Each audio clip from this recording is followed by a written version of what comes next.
It is time for that Davis show. I don't know how long we're gonna keep that name with Ryan B. Ski. It's our show. I am Kenneth Davis, the host of That Davis Show. You can follow me at That's Davis. You know, the executive producer of Flipping Friends and That Davis Show, Ryan Bukoveski. Follow him at Ryan B. Ski and on Instagram at Ryan B. Ski1. We definitely got some topics to get into as we kind of figure out how we're going to do on the show. If you don't know, Ryan has moved to Tempe, Arizona. We plan on kind of giving you some shows, depending on if we go live in the morning a couple times during the week. Outside of the flip. So we're going to see how that goes, and you let us know what you think about it. I couldn't do this show yesterday. We were supposed to do this show yesterday. And also check out the interview that we did with Jordan Malley from Locked On Bulls and also producer of 670 at the Score about the Bulls. We had his partner, Matt Peck, on about 2 months ago. So go check out that interview. It should be out now wherever you can find most of the stuff that we post, and we definitely appreciate it. So listen, I couldn't do the show yesterday because my mind was blown back, to say the least. It had already come from the point of seeing what happened with the Kenosha ruling with Jacob, seeing what happened with the call to the president's call to the Secretary of State of Georgia, which is just mind blowing. Watching the election of the Senate members in Georgia and how it went. That was yesterday, was Wednesday, Tuesday night. Seeing how that was going, Roanoke, of course, winning and waiting to see what was going to take place with Purdue's seat. And then getting up the next morning and watching the traditional January 6th electoral college assessment from the Congress when they accept the votes and basically would nominate or accept the nomination of the next president. I remember seeing Ted Cruz up there, and I'm not in real time while I'm watching it, and I see my phone's like, the Capitol building is being shut down. It's been going on lockdown. And I'm like, this is wild business, right? So, of course, I start fast forwarding, and I start to see just the ransacking of the Capitol of the country. And it was mind blowing. Like, listen, I'll say this, and Ryan, I mean, you're white. White people, y'all are wild business. I know you look at black people, all right, and a lot of it is due to poverty. But like poverty is a different beast, especially when it's systematic. But desperation's in poverty. Yes, desperation, and also the system is set up, you know what I'm saying, to benefit off of the people that are stuck in poverty on many different levels. But that's not what we're talking about right now. But to see off top, taking it from the tippy, didn't get that part because this is too important and too funny. But to sit there and watch people go into the Capitol building, to see Capitol Police with guns drawn at the door, I believe that was to the Senate, and just waiting to let it ride. To see the young lady get shot, trying to crawl through the door. I mean, it was just so wild to take in what happened yesterday in this country, and then just to pose that to the fact that, you know, damn well if they was black, they would have been shooting all of them motherfuckers. Like, listen, if there was black, it'd have been a lot of dead black people yesterday, at least. All right. And listen, and they would have been brutalized outside of just being shot.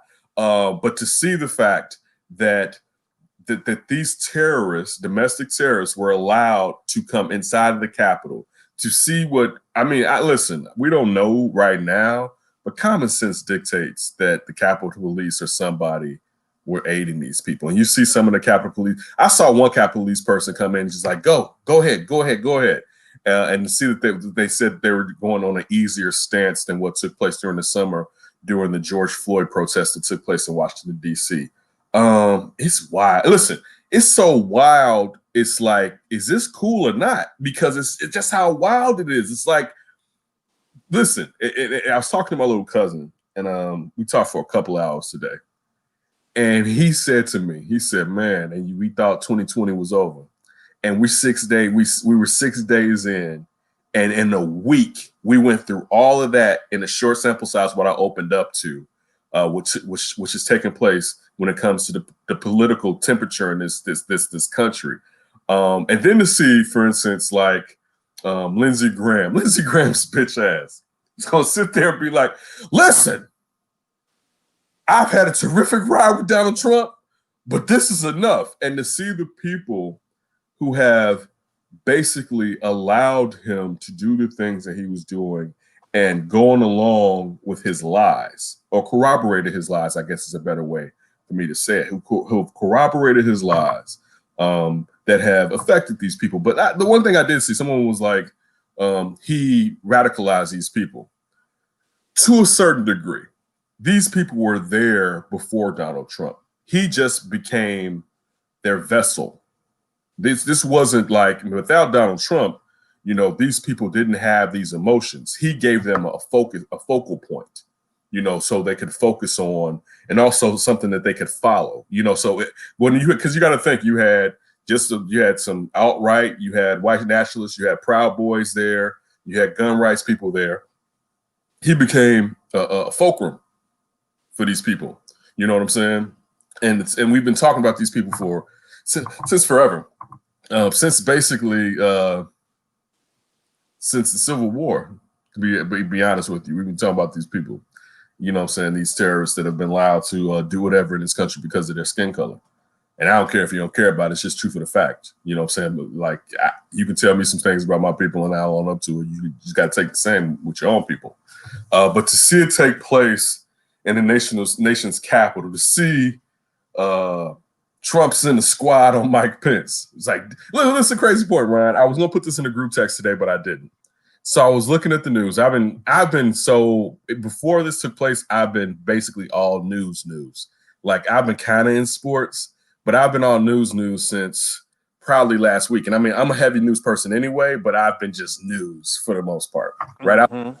Outside of this past weekend, I think I watched sports this past weekend, like college playoffs and stuff like that, the Bears game. But outside of that, I've been all news. And I heard while I was watching the news today, someone was like, you know, because if you didn't know, on Tuesday, Vice President Mike Pence met with Donald Trump, and Donald Trump took him to the Oval Office and browbeat him on trying to convince him to commit to the coup, right? And Pence won because it wouldn't have worked, right? They didn't have enough votes, so it wouldn't have worked. And he would have just ruined his career, you know, and he's been planning all this time while he's been bootlicking Trump to use use Trump's fan base to sit there and help him become the next president of the United States in 2024. Al Gore. Pence basically was like, but Al Gore messed it up because he distanced himself too much from Clinton. Like, you got to bring up some of the wins that you and Clinton had a little bit ahead and lying. You shouldn't have just totally distanced yourself from Clinton, but that's a discussion for a whole nother day. The kids don't even understand that discussion. The kids don't understand that. But the fact is, so after Trump sat there and browbeat Pence and said, listen, you got to do this. We got to overturn this election. And Pence was like, son, no, I'm not doing it. First, Pence was just like, dude, this ain't even going to work. So why are you putting me in this shit when the shit's not going to work? This is how it works. They're like, well, Trump called him a vulgarity. And I had to hit after them. She's upstairs. I was in the basement. Usually we work on different levels. I had to hit up and was like, they said Trump called him a vulgarity after he said no. So Pence basically tells him, my son, I'm not doing that shit. And Trump's like, man, you a bitch. Because you know that was a vulgarity. You know, he didn't call you motherfucker. He called him a bitch. Man, you being Mike Pence, right? You're fired, bitch. Right? You done rolled with him for 4 years, right? And Shuddy's asking you to do the craziest of crazies, right? And you're like, dude, that doesn't even make sense. It's not going to even work what you're asking me to do. And like, you just kind of reasoned with him. And then after that, you've been solid with him. He's like, man, you a bitch. Dude, like I said yesterday that if I was Mike Pence, I would have acted real cool, right? Because we hear now that he's upset because Mike Pence's wife and his daughter was with him on Capitol Hill yesterday. So it's even worse. So he's upset that while the insurrection was taking place, Trump didn't reach out to check on him. That also lets you know how they exchanged pleasantries that he expected for Trump to check out on him, right? So he's like, man, you ain't even check on my family. You sent the squad down there? I would have been like, you know what? I'd be like, man, you know what? My bad, man. I'm gonna come up there. We gotta fix this. I just want to come talk to you. Because I don't know if Mike Pence can be arrested if he starts beating the ass of the president. Because Ryan, if it was you, my buddy, I'm coming to see you, and there's gonna be some furniture moving. after you sent the mob. Shuddy knew I was there. You knew I was there, right? And sent the mob up there. And Giuliani told him, listen, we going to go up there, man, and we going to fight, right? And either we going to be dumb or we going to be right. And I'm definitely surmising that. But it was wild buns, man. Listen, that was, if all the memes where you see how it was like how black people were looking at it were damn near accurate.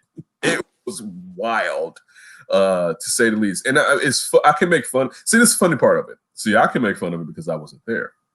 So you see all these senators and representatives, right? And they've been coddling Donald Trump. They've been going along with his lies, knowing that they're lies, just using them because he has such a strong constituency, right? And this is the thing for you all to remember about these people. Regardless of if you're on the other side of this side, they didn't give a flying fuck until their lives were in danger. It was not real to them. And we all, see, the problem is they don't live in this world. We all live in this world, and we know, like, I'm black. I know the things that Trump say can affect me. You know what I'm saying? Just from police harassment, just from emboldening racists, right? But see, they haven't really been affected by it. Yeah, on social media or whatever, but it hasn't been in their fucking face. And when that shit was in their face, you saw motherfuckers saying a whole different MFing tune, which it shouldn't, and this is a problem with politics. It shouldn't take that for you to pay attention to what's going on in the world and what's going on with your constituency, even the constituency that you necessarily don't look like. And that was the I will say eye-opening, because it's not like I didn't know. But that was one of the things I took from yesterday. Like, now you mad? You know what I'm saying? Now Lindsey Graham is talking about, man, shit is wild. Shit's been wild. Now Mulvaney is sitting there talking about that he's not going to, he had to resign, where Mulvaney was just sitting there talking about COVID wasn't real 9 months ago, right? All these people dead from COVID, you know, like playing games. You know what I'm saying? And that's what you should be mad at. Regardless of if someone's telling you something you like or not, it's the fact that they fucking playing with you. And we all allow it. I won't even just say that the people that are falling for the okie doke with Trump are the only ones. But to the degree that they're falling for it is the real issue. Like, y'all are falling for like the dumbest okie doke because it fits into the echo chamber that you like. You know, and just because you like an echo chamber doesn't just mean you go along with it. You just got to look at just straight facts. Listen, to be honest with you, there are not Democrats do not have enough control of this country to fix an election. All right, like, and I'm not even going to make it seem like Democrats are better than Republicans, but we know like Republicans get down. Like, that's why in some ways they're better than Democrats, because Republicans don't give no fucks. All right, they will go from this way to this way as long as they get what they want. It's not to say the Democrats haven't done the same. They have done the same. Usually they don't do it as much. And even if they do it, they don't do it in your face the way that you necessarily see Republicans. But you got to come throughout the lies. You can still be a white nationalist and be proud of your race. You still be a person that loves guns. But you still shouldn't allow someone to fucking lie to you, even if you like the lies. That's the point that I want to make. Well, I totally agree. But I think... it's kind of the same thing when you first opened up, where if, let's say, black people were at the Capitol, probably would get shot up like crazy. And it's part of the machine, right?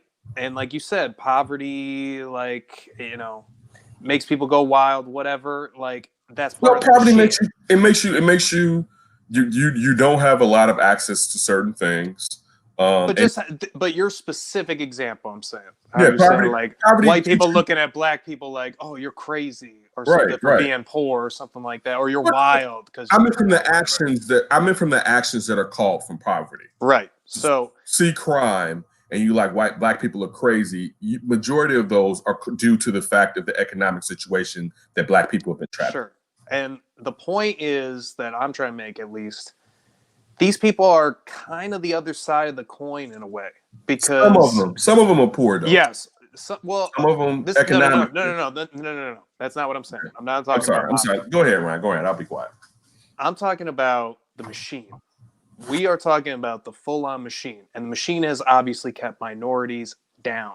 But part of the machine's success is getting a wide majority of rural America to believe that their freedom is completely in danger if they are to allow others to come up at all.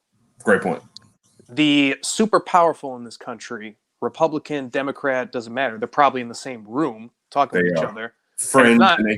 It's not all of them, right? It's not these lowly congressmen or whatever, or even some of these senators. We're talking the high ups and the lizard people, if you will, behind these people. Mitch McConnell's. Right. We're talking what do?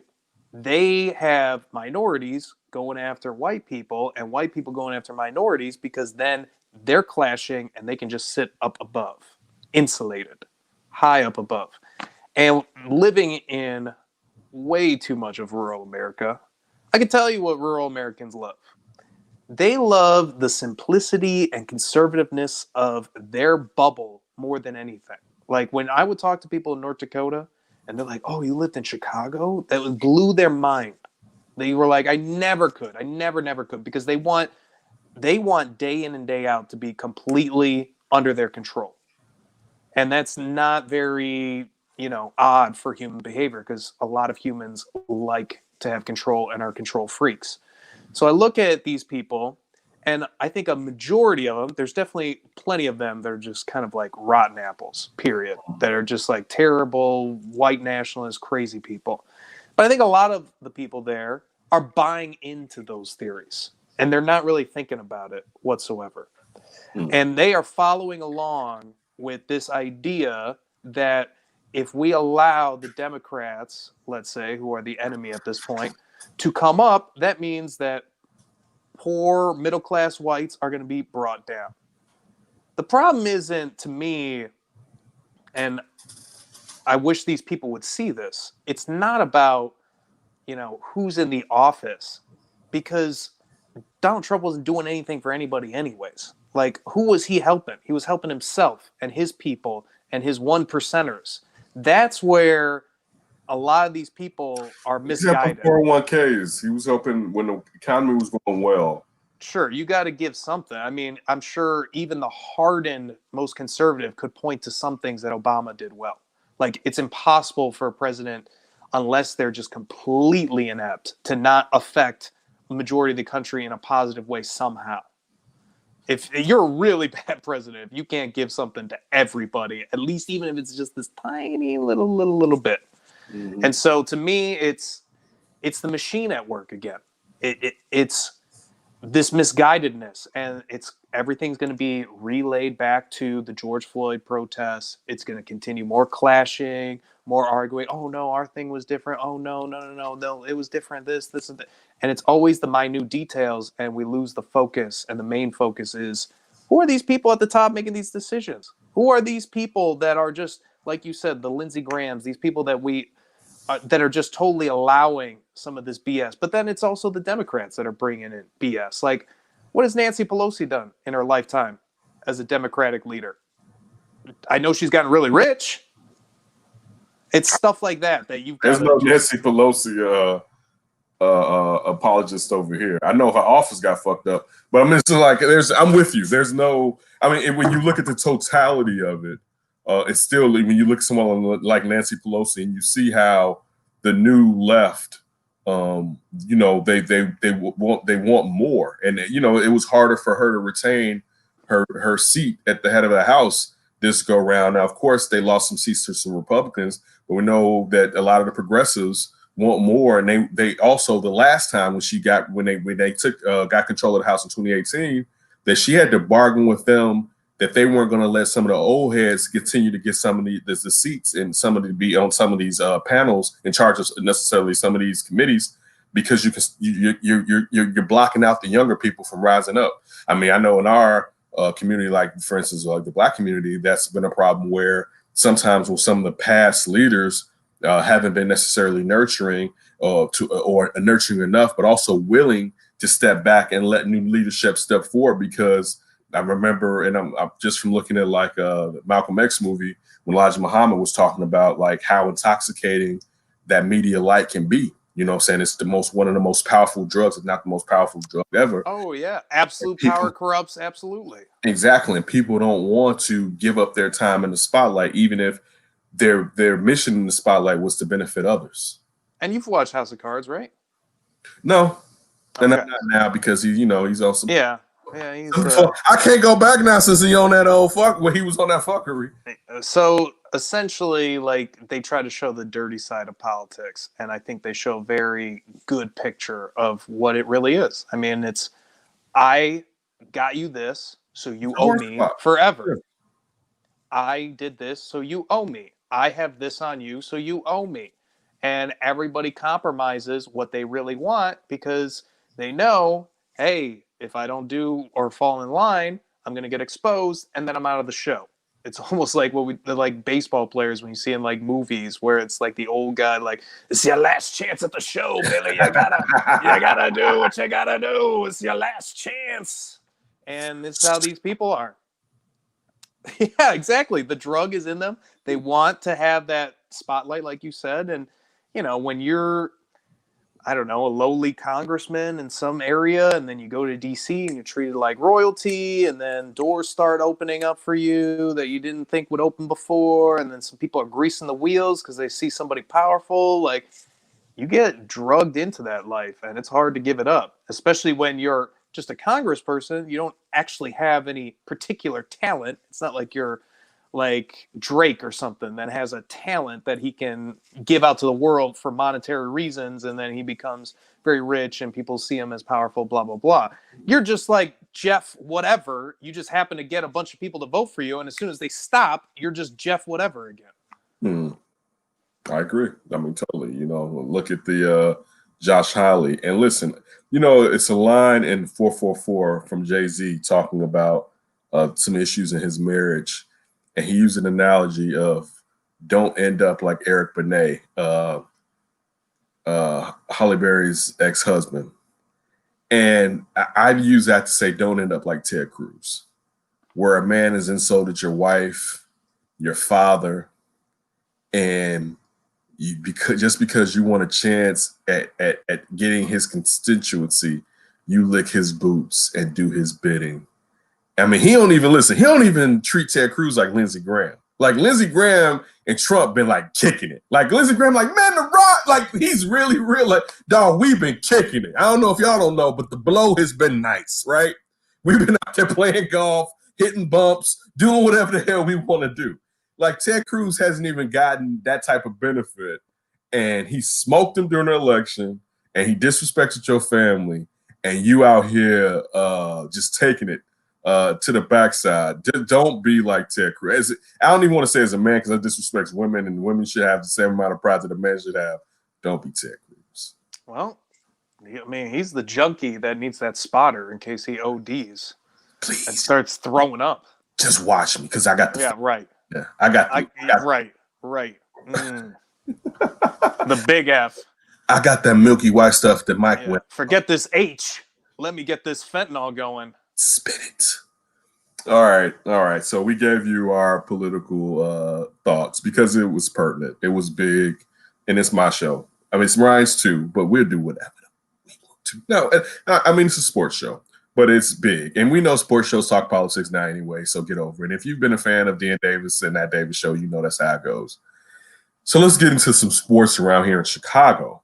This Sunday, Lucky Saints and Alvin Kamara. This Sunday. Did Sunday not happen this week? Can we just not have Sunday? Well, could it have been Saturday? Because if it was Saturday, Alvin Kamara wouldn't have been out there, right? I don't know about you really quick. When I saw that Sunday 4:40, I was like, I really have to wait an extra day for this shit? They couldn't just put it on Saturday and get this over with? No, not this. Because when you have such a large market in Chicago, and then you have a team that's viewed as being one of the NFC contenders in the Saints. They're the second to last game. Oh, it's going to be the worst game probably of the weekend. Unless Washington puts up a fight on Tampa. No, the Bears game would be better than Washington versus Tampa. Because, I mean, you got to look at it. Washington doesn't have an offense, and at least it seems like that the offense with Bill Lazor and Mitch being reinserted into the starting lineup is decent. I mean, to be honest with you, if they've been able, and outside of the last game against the Packers, they've been averaging 30 points. And if you go back to the Saints game earlier this year, Saints didn't win the overtime. It was a low-scoring game, and Drew Brees is back. It's not even like you have to deal with you still have to deal with Taysom Hill, but you don't have to deal with him in the starting lineup. I don't know if you would prefer to have him with Drew Brees anyway, but you still have him being the Swiss Army knife. But yeah, the Bears have a chance from what happened earlier in the season. They have a chance. I'm not saying they're going to win, but I just don't like where the defense is at. Like earlier in the season when they played the Saints, they were flirting still with elite. They ain't flirting with elite anymore. No, but see, I'll tell you why I disagree with that. Early in the season when they played the Saints and Nick Foles was the quarterback, they weren't able to score as easy as they've been able to score with having Mitch Trubisky in the game. So actually, they should be able to score, and they weren't committed to the run game as much as when they had Mitch in the game. So depending on how healthy David Montgomery is with what seemed like a knee element that he had last week when he planted his leg like that. No, they had – listen, you know how I feel about the Bears. I'm not, yeah, Bears. But since it's not Green Bay, I mean, Green Bay's the only team in the NFC, I think. And then you may bring up one that I'm not thinking about. But they're the only NFC team where I'll be like, man, the Bears can't beat them. You know what I'm saying? Like we said that last week. Yeah. They could beat Seattle. They can beat Seattle. I'm not no. Look, we're saying that would we put our money on these teams? Hell no. We would. No, I'm saying we would bet on Seattle. We would bet on the Saints. Right. Bears. But is it a? But would I feel like it's a lock? No, I don't feel by any means that it's a lock that the Bears cannot beat those teams. So there's a chance that the Bears may be able to beat them because they score more. Now, if this was a situation like it was when the Bears played the Saints early in the year and they were scoring in the teens, I would say that there's not a chance whatsoever. But, I mean, if the Bears can put up 30-something odd points, there's a chance. You know what I'm saying? Because you and me have been riding on Drew Brees for about 2 or 3 years at least about Johnny ain't been right. Or towards the end of the year, So to Wayne, that was our first thing. Hey, Chuck Pagano, a little word of advice. Press up. He can't throw deep. Right. You know what I'm saying? So, and that's not Aaron Rodgers either. You know what I'm saying? Like if you can send a little bit of heat and he's not going to pick you apart. Now, let's say that Drew Brees still isn't a very good quarterback. That's not Drew Brees from 4 years ago. You know what I'm saying? And Aaron Rodgers has such great pocket presence and movement. Like Drew Brees ain't on that level. He's not on that level. And particularly he's not on that level right now. Right. So to me, there's definitely a chance. I mean, and even with me saying Alvin Kamara, the Bears have been good at stopping elite running backs, even though I know he got busy. The Bears have definitely been good at stopping elite running backs. But even without him, they have Latavius Murray, who has been a decent substitute. The question will be how the secondary plays and the pressure up front. You know, like because I mean Jalen Johnson. Listen, I'll tell you this: if it's going to be an issue if Roquan Smith's elbow is as bad as it seems like. Yes. Yep. Because that's where I would say you need him in the passing game. But you don't even just need him in the passing game. You need him going from sideline to sideline. You also need him at times being a guy that can come up and be the linebacker that's rushing the QB. Definitely hurt. Jalen Johnson's status definitely can affect necessarily this team. And those are the questions that I have. And then you're looking at this harkens back to the Bounty Gate defense and the defense they had 2 years ago, not last year.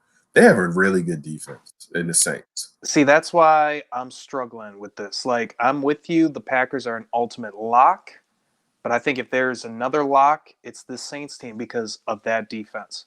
Like the Seahawks, that defense is gettable. And you go down the line, basically every defense is gettable in the NFC for the Bears. That when the Bears play a really good defense, they can get pressure and they can actually defend the weapons. Boy, did they struggle to score points. It is just such a turnaround with their output. I don't feel good about it whatsoever because then it's like Sean Payton versus Matt Nagy and Bill Lazor for an offensive chess match against two good defenses. Who's going to win that? Oof. I don't feel good about the Bears. And you shouldn't. I mean, listen, you got to put Sean Payton ahead. It's not even a question. I just say ahead of Matt Nagy. Sean Payton is one of the top 3 or 4 play callers in the NFL, period. All right, like easily up there with Andy Reid, Kyle Shanahan, so on and so forth. I don't know if you necessarily. You think he's ahead of Kyle? Yeah, I think so. Out of years that he's worked, he's ahead of Kyle. But at least he didn't blow a Super Bowl twice. Yeah, okay. Quarterback can't call audibles. You know what I'm saying? I would think Matt Ryan has the ability to be like, yeah, I'm about to give it to Devontae Freeman and not mess this up. I'm with you, but why 9 banana? That's all you need to call if you're Kyle. Yeah, you're right. You got that pass. But, yeah, so it's going to be an interesting game. If the Bears can withstand the first blows from the Saints, and hang in there, there's a chance. And I'll tell you what, because of the fact that the Saints have at times, throughout the last decade come and been a pain to the Bears, it'd be nice to see us knock the Saints out back like we did. What was that? 05? 06? 06, yeah, 06. It'd be good to see that with the Reggie Bush flip game. Oh boy. Can you believe Drew Brees was the quarterback back then? It's kind of crazy thinking about it. He had been in the league for a second then. How many quarterbacks have the Bears had since then? Probably 5 to 6. Yeah. Probably 5 to 6, I would say. I'm not about to count them either. And the average NFL career is 5 years? And so if you've had 6? I think it's 4 years. Okay, 4. So then if you times that by 6, they've had 24 years of quarterback. I mean, that doesn't even equal Drew Brees. It may be even more when I throw Mike Glennon in there. But, it's bad business. Yeah. So you talk Cutler, McCown. What was God, I forgot about McCown. What was the Notre Dame kid? Don't forget Sexy Rexy. Jimmy Clausen. Yeah. Kyle Orton. Sexy Rexy, Cal Orton. I totally forgot those 2 at that point. Chad Henne was one of them, right? I think Chad. No, Chad wasn't with us, right? How hell yeah, I believe. I saw him the other day and I was like, wasn't Chad Henne? We gotta Google. Oh, Chad Hutchinson. You're right, Chad Hutchinson. Who else? Well, you got Glennon, you got Mitch, you got Foles, you got Chase Daniels. Probably a David Fales in there somewhere. Yeah, so it's been it's sad. That's sad. That's sad to say the least. What are your keys, Ryan, as far as what you think the Bears need to do to defeat the Saints? I think they got to do a Minnesota Vikings. Honestly, they got to come out strong and punch them in the mouth. I think if they don't get out to a lead or at least come out with some really good energy that can at least start off with some momentum. I don't like the idea at all. If the Bears are at all in the situation like they had against Green Bay, where you're down, multiple scores, start getting to 10, 14, I really don't like the Bears. That means they're just going to keep getting more and more one-dimensional, and that's just bad. I want to see them come out like they did against Green Bay, get that opening touchdown, and then if you get an opportunity like that, special teams fumble recovery, you've got to score some touchdowns. And that's what Minnesota did a year ago, because nobody expected Minnesota to go into New Orleans, with fans, by the way, and beat them. I said it on 6-7 to score, and I had people to tell me I was crazy. Right. Everybody was picking the Saints. I did not. I saw that happening because, one, of how we felt about Drew Brees, you and I. And that's why I said it on. I had a guy from Emmett from Nashville, from Tennessee. And he was like, man, Ken, you said that the Vikings going to beat the Saints. I said, watch. The Vikings are going to beat the Saints. Because you know what? Because they were ready. And that's it again. Sometimes we fall into this thing because the Saints are sexy. You know what I'm saying? They wear black. They got the fleur-de-lis on their helmet. Right. Drew Brees, we like Drew Brees and stuff like that. You know what I'm saying? So they're sexy. We know they're an offensive team. But when down in New Orleans. Right. When the playoff hits, they always stumble. And that's why I'm not like, man, the Bears ain't got no chance. Because the Saints, that playoff team, you know what the Saints are like and they won the title. So give them that right, even though it was a long time ago. But the Saints are like Marty Schottenheimer's Kansas City Chiefs, where they straight, but it's not.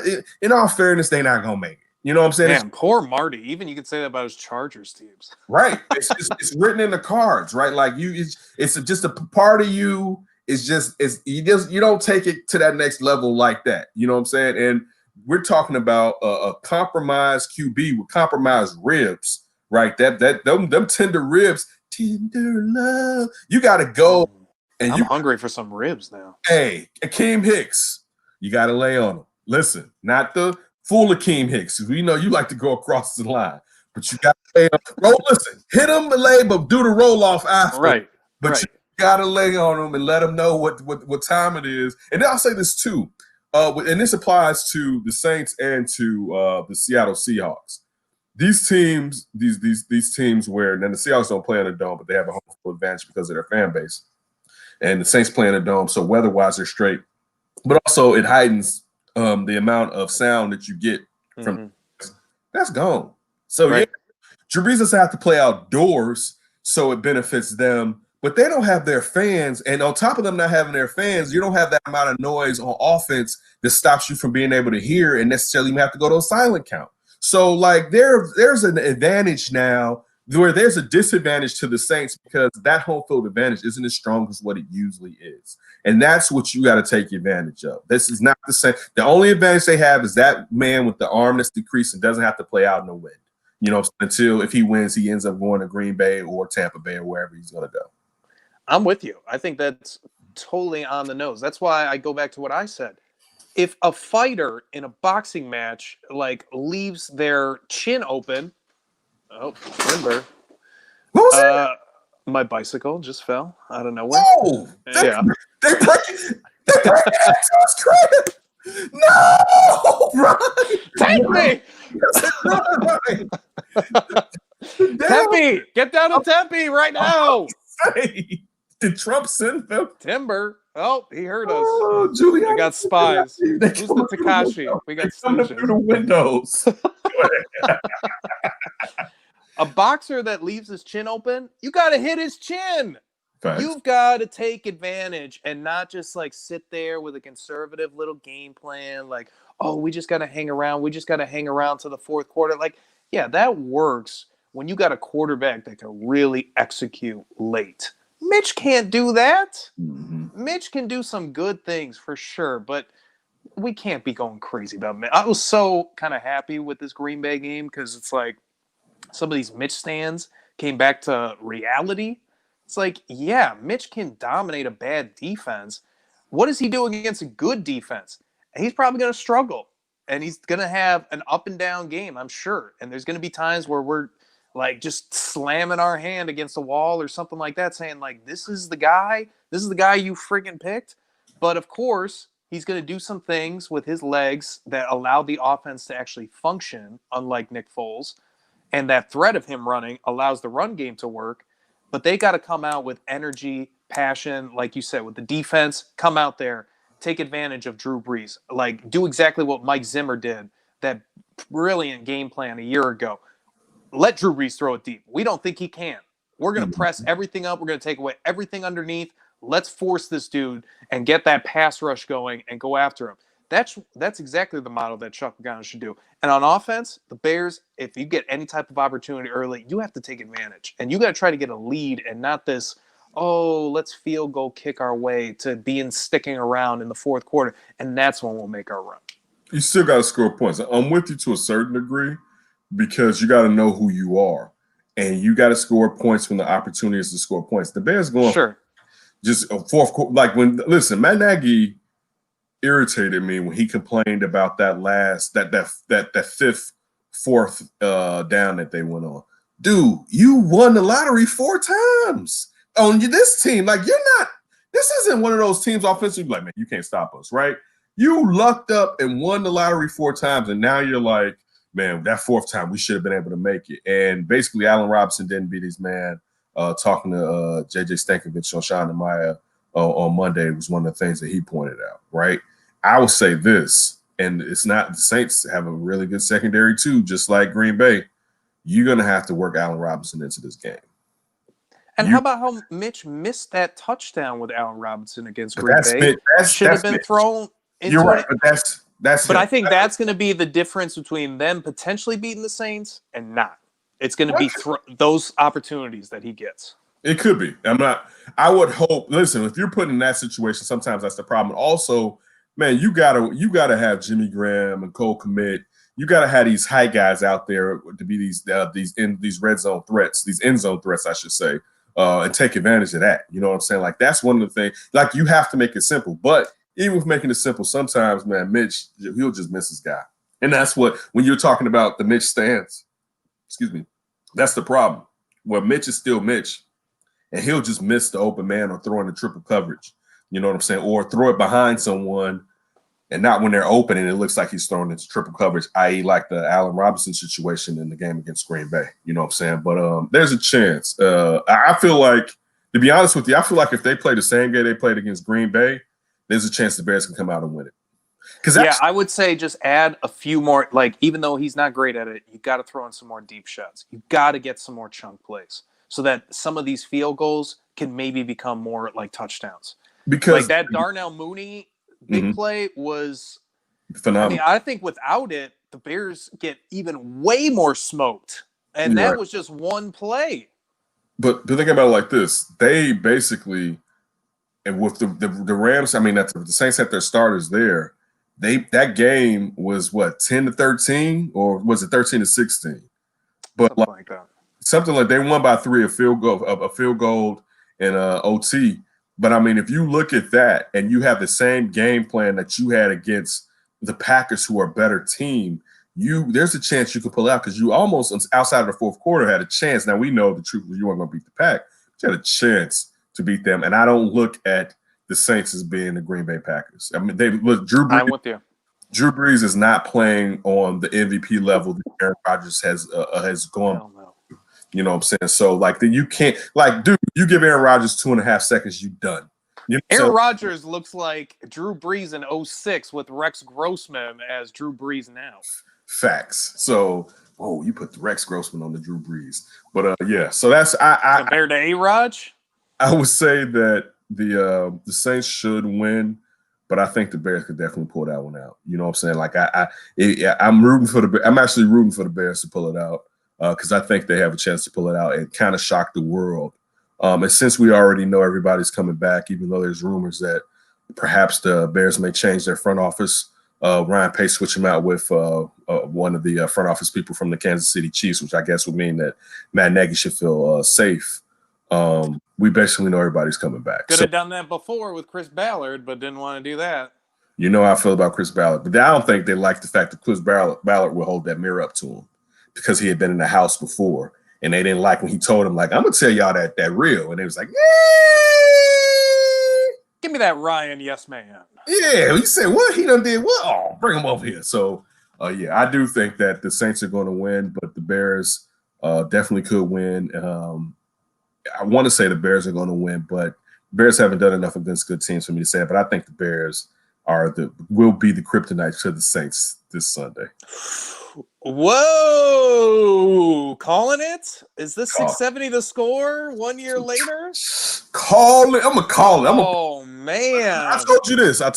The week before last week. Luka Doncic is not going to be the MVP of the NBA this year. And I'll tell you what, I was afraid to say who I thought was going to be the MVP, because I was already going out on a limb saying Luka the Great wouldn't be the MVP. But the person that I actually had being my MVP at that point when I said it was Trae Young. And yeah, that was who I had actually as when I said it out of my mouth, I was thinking, I think Trae Young may be able to pull it off, being the MVP this year. But I could be definitely wrong, and I'm gonna take that heat if I am. But I'm gonna go ahead and say, give me the Bears with an upset. Fuck it.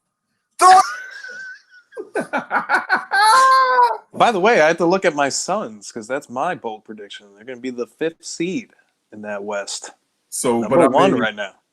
But you're saying the Suns as far as who can be the MVP? No, remember you had yours. Playing. Yeah.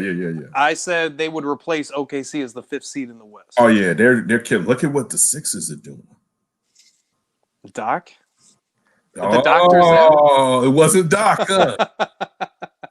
Did you see? Wait, speaking of the Suns and the Clippers, did you see that Devin Booker was talking crap to Paul George? No. That he was a soft ass motherfucker. Like he was like, man, you. And so Paul George was like, I don't know what's wrong with people, but a lot of people talking trash to me, and they wasn't talking trash to me like this in the past. But I'm gonna let them know. And it just coming at him like, dude, you soft as Charmin. Oh, so Paul George deserves everything. Man, I didn't know Devin Booker was a fan of that Davis show.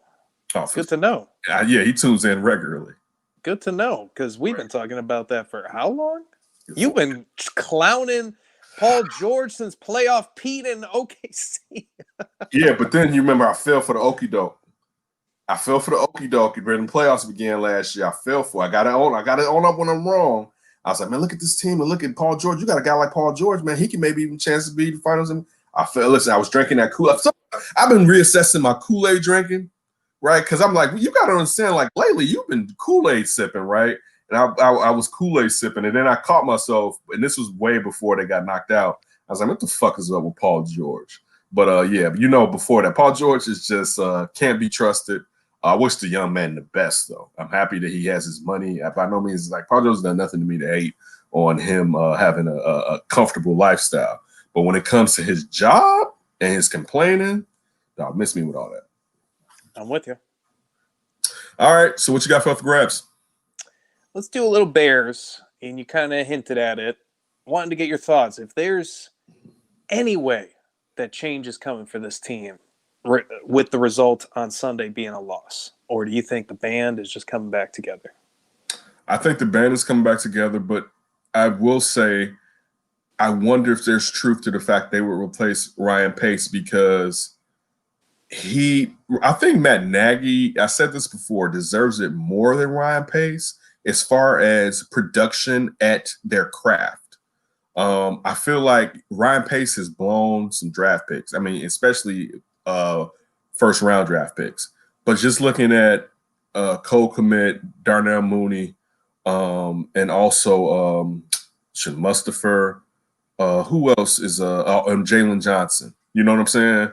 He had one of them classes. You can't even hate on him. You know what I'm saying? And if you get one more of these guys like Gibson or somebody else to pop, you've had a really good draft class, especially not to have a first round pick, even though you had to give up a first round pick because you failed to secure an edge rusher and you had to trade picks away to bring in Khalil Mack.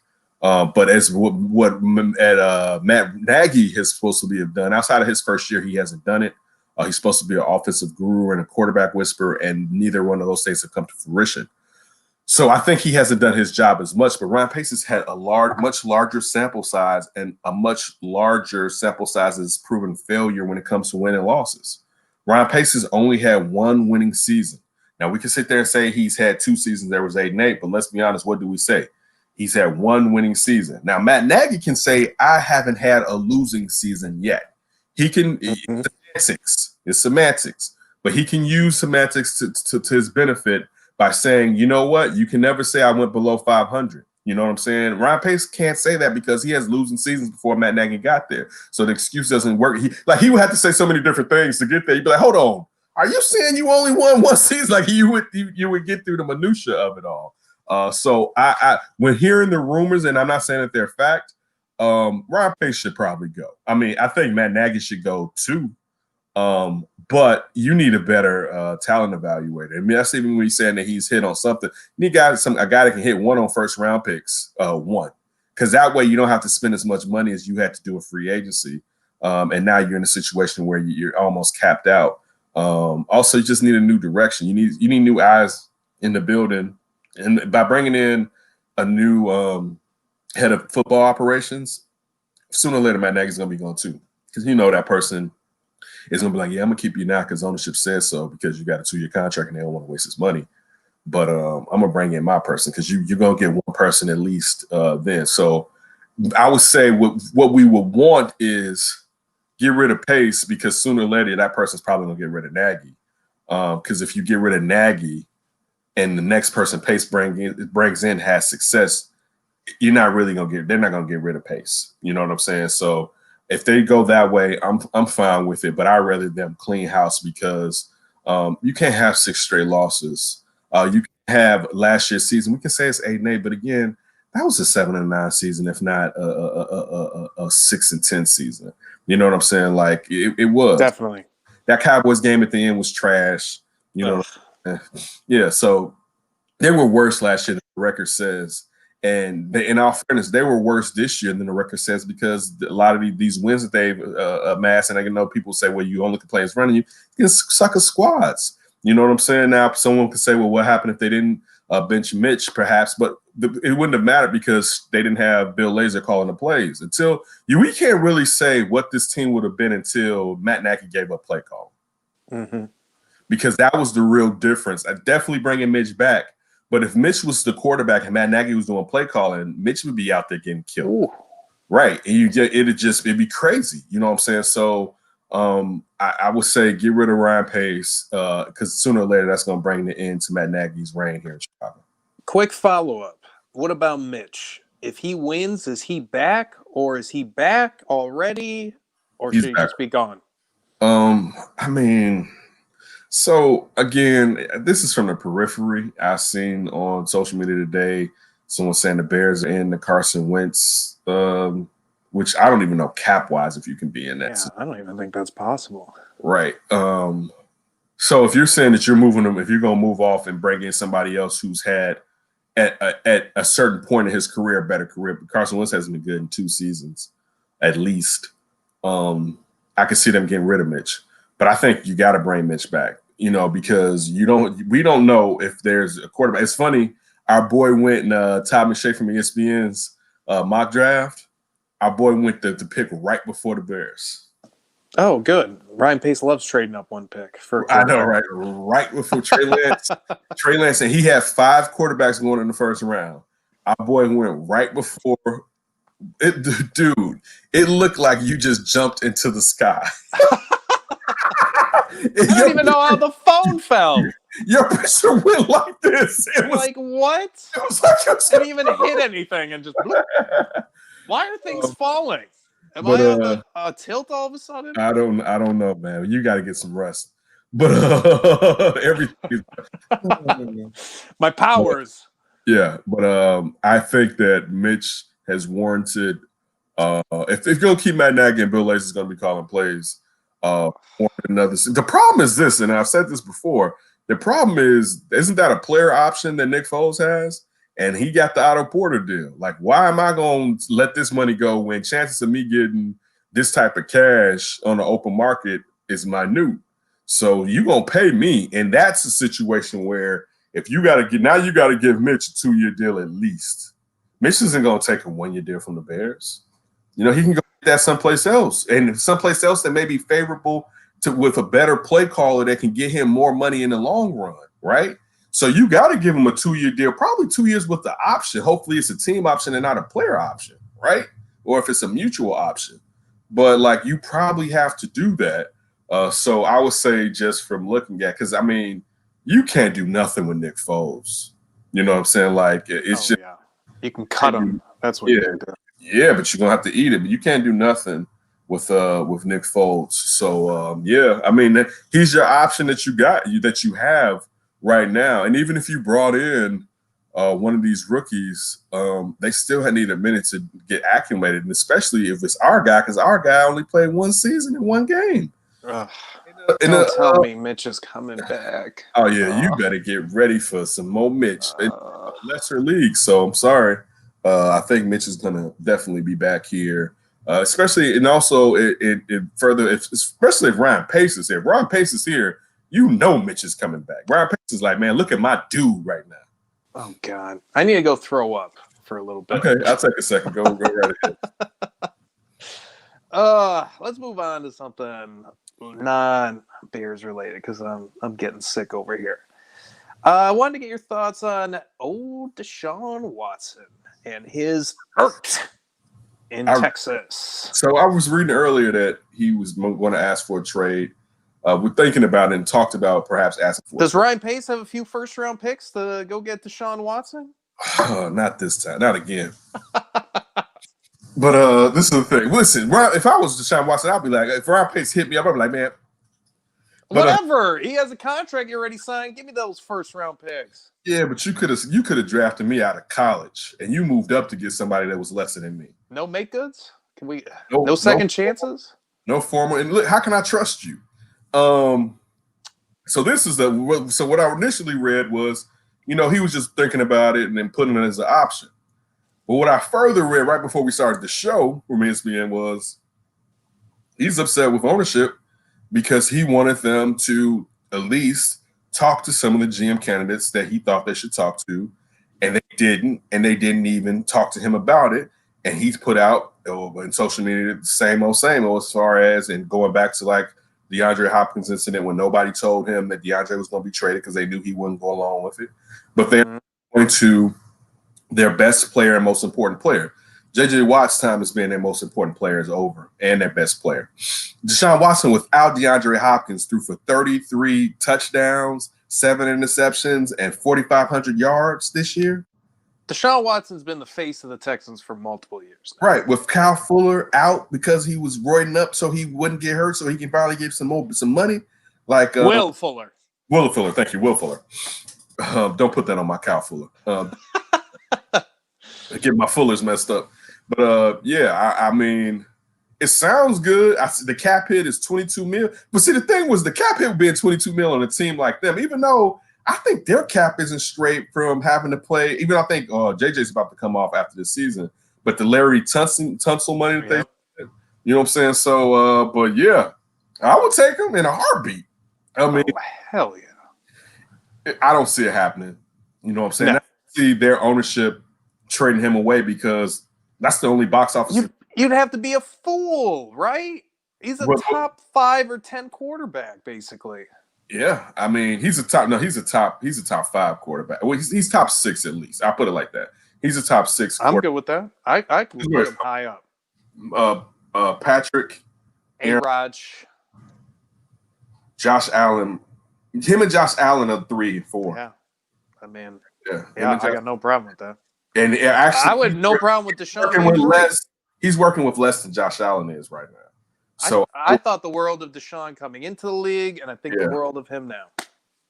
Sean Davis, ESPN producer, was the person that got on me about Deshaun should have been the Bears draft pick. He also got on me this week because I said Alabama is different, and he's talking about that the Tide can't handle mobile quarterbacks, saying that Josh Fields is going to do something. He just don't know, boy. Okay. The Tide is going to put that ass whooping on. Yep, that's what I think. Right, like I get what you're saying, but that's not that Clemson team from back then. So I'm when I have to sit there because that's my Davis brother, it's my cousin, and have to just be like, yeah, I told you now. I know you got me once, but you got to relax sometime. You got to relax. See, that's why I need to be the Bears GM because Deshaun Watson would have been my pick. Easily, I mean, he made the easiest sense. How could he have messed that up? Same reason that people got to go into the Capitol building and got escorted out like they were getting off a ride in Six Flags. 2 national championship appearances with 1 victory over arguably the greatest college program of this millennium. That wasn't enough? That wasn't good enough? You needed a little bit of white boy North Carolina magic? A kid that only started 1 year. And he couldn't beat out the dude his junior year. Right. And XFL player. He learned a lot, though. He learned a lot from that. Right. He learned that he wasn't that good. And also he didn't transfer. See, that's what I liked, right? Listen, and what was it? The Honda? Was that what it was? The Honda. So that and going along with that train of thought, you wouldn't trade for Justin Fields because he decided that he wasn't going to be back. Right. Which when you think about Kirby. You messed up, Kirby, right? Like last year, Justin Fields should have been the starter for Georgia, right? Like, period. You should have known. Like, that's one thing. And listen, I can't stand Dabo Swinney. I give Dabo props. When Brian Kelly, I forget the quarterback that was the backup behind Deshaun Watson. When it was Shorty's time to start, I know he transferred to Missouri. Oh, yeah. Kelly. I know Kelly. Last name was Kelly. I think it was Brian Kelly. I can't remember. But when that quarterback sat there, and it was like, the second game or first game of the season? And he was like, man, I'm going to Trevor Lawrence, man. You ain't got it. And Trevor Lawrence took off like a rocket, right? Like, Yeah, became John Elway as an NFL prospect. So that's just think about that when you're saying that. You know what I'm saying? That, dude, you got to make that move sometime, even if you have an affinity for a player because of what he's done for you. Kelly Bryant, sorry. Kelly, see, it was flipped. I'm dyslexic. I said Bryant. Kelly Bryant. Kelly Bryant. Well, Kelly Bryant was like, man, I'm out. And then he got on that. Didn't even let him get a championship ring or something like that, which is just petty. But Dabo. Yeah, Dabo is Dabo. But still, you know what I'm saying? Like, yeah, you when you look at that mistake, it's jarring to say the least. Oh my God. Yeah.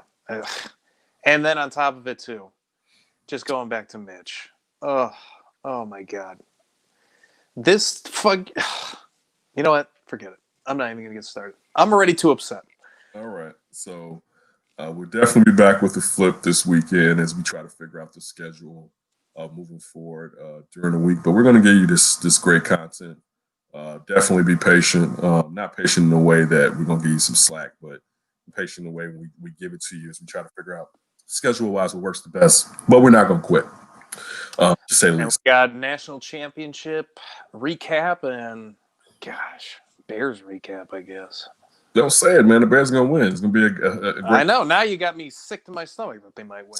Sorry. I don't want you to go to... Winning just brings everyone back. All the people that we don't want. They're coming back anyway. It's one of those things where you can't... Can I have a little hope? Christ.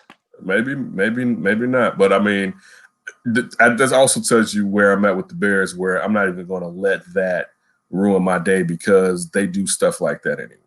And when you're dealing with somebody that you know they're going to do what they do, it doesn't make sense for you to get all crazy about it. Because So you got the Sunday games watching, and I'll take the Saturday games so that I don't have to watch the Bears? I got you. No problem. But definitely always appreciate it that you take a time out of your day, your evening, your day, your morning to spend some time with Ryan and myself.